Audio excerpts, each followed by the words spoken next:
सबको मेरा प्रणाम है, नमस्कार है। प्यारे बच्चों, एएलपी टेक्नीशियन के जो बच्चे हैं, वो अपना मार्क्स बढ़ाना चाहते हैं, तो कैसे बढ़ा सकते हैं?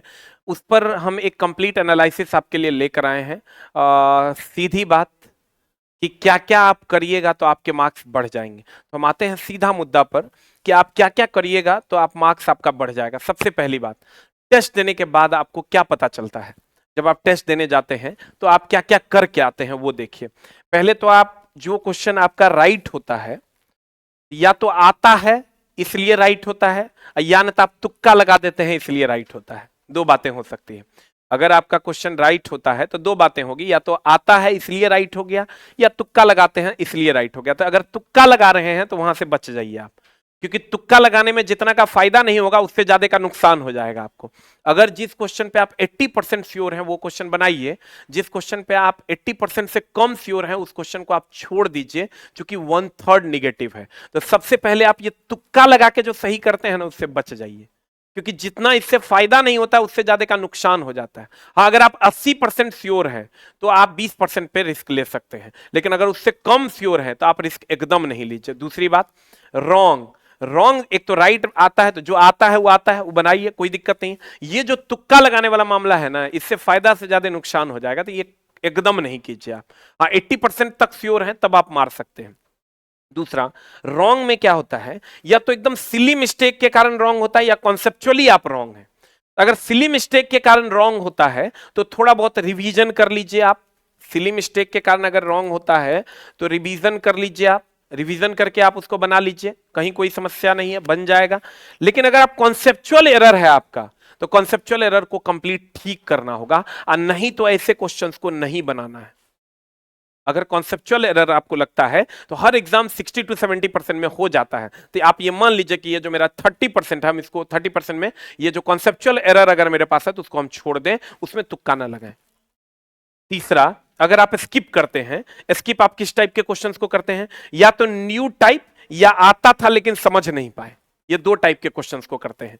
या तो नए टाइप का क्वेश्चन है उसको स्किप कर देते हैं, या तो आता था लेकिन समझ नहीं पाए उसको स्किप कर देते हैं। तो मेरे दोस्त, इसको नए टाइप के क्वेश्चंस को आप कम अटेम्प्ट कीजिए, लेकिन आता था लेकिन समझ नहीं पाए उसको समझने की कोशिश कीजिए, यानी क्वेश्चन पे रुकिए।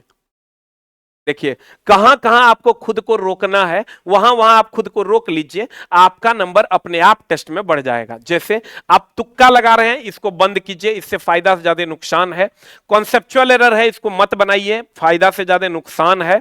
और नया टाइप का क्वेश्चन है, उसको मत बनाइए जब तक उसका थ्योरी आप नहीं पढ़ लेते हैं, फायदा से ज्यादा नुकसान है। तो आप बनाइए किसको किसको, एक जो आता है उसको, दूसरा जिसमें छोटा सा मिस्टेक होने का चांस है उसको थोड़ा सा ध्यान देके पढ़ लीजिए, और समझ नहीं पाए तो उसको समझ के बनाइए। ये तीन जगह अगर आप ये जगह पर और ये जगह पर अगर आप अपना टाइम देते हैं तो आपका नंबर अपने आप बढ़ जाएगा। और यहां ये तीन जगह पर आप जो है अटेम्प्ट नहीं कीजिए। एक तो तुक्का नहीं मारिए, कॉन्सेप्चुअल एरर है तो छोड़ दीजिए, एकदम नया टाइप का क्वेश्चन है तो छोड़ दीजिए। अब बनाइए किसको, जो आता है उसको, जो उसमें सिली मिस्टेक है उसको ध्यान से पढ़िए, और जो आप पढ़ने के टाइम गड़बड़ी किए उसको ठीक से पढ़िए। यानी ओवरऑल अगर हम बात करें, तुक्का नहीं लगाना है, क्वेश्चन जो हमसे बन जाएगा उस पर गलती नहीं करना है, रुक के बना लेना है। और किसी भी क्वेश्चन पे अब हम आगे बढ़ते हैं, उम्मीद करते हैं कि आप समझ गए होंगे कहां कहां आपको बचना है। प्रत्येक अगला टेस्ट में आपका नंबर बढ़ जाएगा। कहिएगा कैसे, आप क्या क्या कीजिए। साइंस के महत्वपूर्ण तथ्य को आप देखते रहिए, जितना भी साइंस का तथ्य है उसको आप देखते रहिए। मैथ के महत्वपूर्ण कॉन्सेप्ट और फॉर्मूला को प्रैक्टिस में रखिए, एकदम प्रैक्टिस में रहिए। उसके लिए फॉर्मूला बुक है हमारा, मात्र 35 रुपए में, उसको आप लेके पढ़ सकते हैं, या किसी भी पब्लिकेशन का फॉर्मूला बुक लेके आप पढ़ सकते हैं। रीजनिंग का कंफ्यूज्ड है जो भी टॉपिक, उसको ठीक कीजिए, और डेली एक सेट का प्रैक्टिस कीजिए। जीके जीएस रटने से बच जाइए, कॉन्सेप्चुअली उसको पढ़ना पड़ेगा, तभी आपका काम होगा। फिर से देख लो, साइंस के महत्वपूर्ण तथ्य को देखते रहिए, मैथ में कॉन्सेप्ट एंड फॉर्मूला प्रैक्टिस करते रहिए, कंफ्यूज टॉपिक को पढ़ लीजिए, और जीके जीएस में आप रटने से बच जाइए, कॉन्सेप्चुअली उसको समझ लीजिए। टेस्ट देते समय क्या क्या ध्यान रखना है, प्रश्न को एकदम ध्यानपूर्वक पढ़ें, रुके, एकदम आपको रुकना होगा तभी आपका क्वेश्चन बनेगा। और किसी भी प्रश्न में ज्यादा समय ना दे। ऐसा नहीं कि रुकना है मतलब एक एक क्वेश्चन में 10 मिनट रुक जाना है, रुकना है लेकिन बढ़ते भी जाना है। इसका प्रॉपर वे में ध्यान दे, एक एक क्वेश्चन में 20 मिनट ना दे दे। एगो बच्चा था, वो रीजनिंग का टीचर था, एनटीपीसी का मेंस देने आया था, एगो रीजनिंग का स्टूडेंट था। तो रीजनिंग का जो टीचर था उसका रिजल्ट नहीं हुआ, रीजनिंग का जो स्टूडेंट था उसका रिजल्ट हो गया, क्योंकि रीजनिंग का स्टूडेंट जो था उससे नहीं बना तो आगे बढ़ा, और रीजनिंग का जो टीचर था वो सिटिंग अरेंजमेंट में पजल में उलझ गया और 40 मिनट उसका खत्म हो गया, वो उसका रिजल्ट नहीं हुआ। तो टीचर नहीं बनना है, स्टूडेंट बनिए तब आपका काम होगा। क्वेश्चन से लड़ना नहीं है, आगे बढ़ना है, विकल्प पर ध्यान देना है, और किसी भी प्रश्न में ना उलझे, उलझे एकदम नहीं, नहीं तो वही रीजनिंग वाला टीचर के हाल हो जाएगा।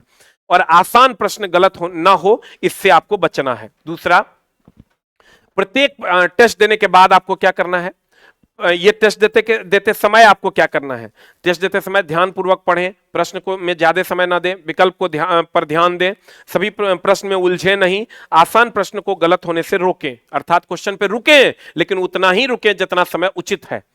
फिर टेस्ट देने के बाद आप क्या करें, प्रत्येक प्रश्न का एनालिसिस कीजिए, सभी गलत प्रश्नों को नोट कीजिए, एगो नोटबुक आप बना लीजिए और उसमें सभी गलत प्रश्नों को नोट करते जाइए। तो 500,000 क्वेश्चन, जिस दिन आपका गलत क्वेश्चन जो गलत होता है वो नोट हो जाएगा, तो उसको रिवीजन करने में आसानी होगी।